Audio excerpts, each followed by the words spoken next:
एक बार बरसात का मौसम था और एक अनोखे छोटे से शहर में लिली नाम की एक लड़की रहती थी। वह हाई स्कूल की छात्रा थी और उसको बरसात का मौसम बहुत अच्छा लगता था, लेकिन उसे अपना वीकेंड्स चाय की चुस्की लेते हुए और बिस्कुट खाते हुए बिताना पसंद था, खासकर सुखदायक बारिश के दौरान। एक बरसात की दोपहर, जब लिली बरामदे में अपने आरामदायक समय का आनंद ले रही थी, उसकी माँ ने उसे बुलाया। लिली, एक बार बारिश रुक जाए तो मैं चाहती हूँ कि तुम कुछ गेंदे के बीज बो। ऐसा करने का यह बिल्कुल सही समय है। गेंदे के फूल बहुत प्यारे फूल देते हैं और उनकी खुशबू कीड़ों को दूर रखती है। लिली को पता नहीं था कि फ्रैग नाम का एक शरारती मेंढक उसके घर के पिछवाड़े में रहता था। उसने लिली की माँ को उसे निर्देश देते हुए सुना और लिली की झिझक और अपने हाथ गंदे होने के डर पर ध्यान दिया। कुछ मौज मस्ती करने का मौका देखकर फ्रैग लिली के पास गया और शरारती मुस्कान के साथ उसकी मदद की पेशकश की। फ्रैग ने चंचल स्वर में गाना गाया। I am a naughty frog and I can do anything. मैं शरारती मेंढक हूँ और मैं कुछ भी कर सकता हूँ। हाँ, कुछ भी।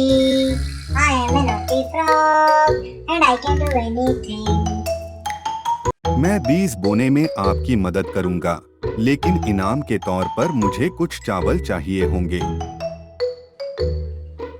नटखट मेंढक चला करने सौदा, बीज बोना उसकी है निराली अदा। कुछ चावल की खातिर लालसा है जागी, प्यारी लड़की को वो देना चाहता है खुशी।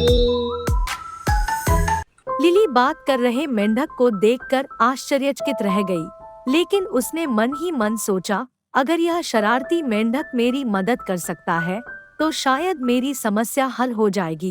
वह उसकी सहायता के बदले में उसे चावल देने को तैयार हो गई। अपने मुंह में एक बीज दबाकर फ्रैग जमीन पर कूद गया और उसे बोना शुरू कर दिया। लेकिन यह एक धीमी प्रक्रिया थी और उनके पास बोने के लिए बहुत सारे बीज थे। तो चतुर मेंढक ने एक योजना सुझाई। लिली, तुम मेरे पीछे क्यों नहीं आती? मैं जहाँ भी कूदूं वहाँ तुम बीज रख सकती हो और हम इसे तेजी से पूरा कर लेंगे। हालांकि झिझकते हुए लिली ने इसे आजमाने का फैसला किया। उसने उछलते हुए मेंढक का पीछा किया। जैसे ही वह इधर-उधर उछला, उसने बीज जमीन में डाल दिए। धीरे धीरे लेकिन निश्चित रूप से वे सभी बीज सही स्थानों पर डालने में कामयाब रहे। काम पूरा होने के बाद लिली ने खुशी से फ्रैग को चावल की पेशकश की और उन दोनों ने एक साथ भोजन का आनंद लिया। एक सप्ताह का समय बाद जल्द ही जमीन से छोटे छोटे गेंदे के पौधे निकलने लगे। हैरानी की बात यह है कि लिली ने कभी भी पौधों की प्रगति की जांच करने की जहमत नहीं उठाई। उसने यह सब शरारती मेंढक पर छोड़ दिया था। लेकिन फ्रैग लिली को प्रकृति की सुंदरता से वंचित नहीं होने देना चाहता था। खेत में खेलते हुए हर्षित मेंढक ने लिली को बुलाया और बोला, लिली, आओ और गेंदे के फूलों को उगते हुए देखो। यदि आप इससे अभी चूक गए तो आप प्रकृति के चमत्कारों को बहुत मिस करेंगे। उस दिन से लिली और फ्रैग दोस्त बन गए। फ्रैग के शरारती आकर्षण ने लिली की दुनिया में जादू का स्पर्श ला दिया था और लिली को प्रकृति से जुड़ने का आनंद सिखाया।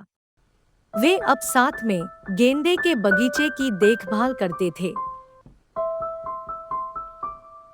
उस दिन से लिली और फ्रैग दोस्त बन गए।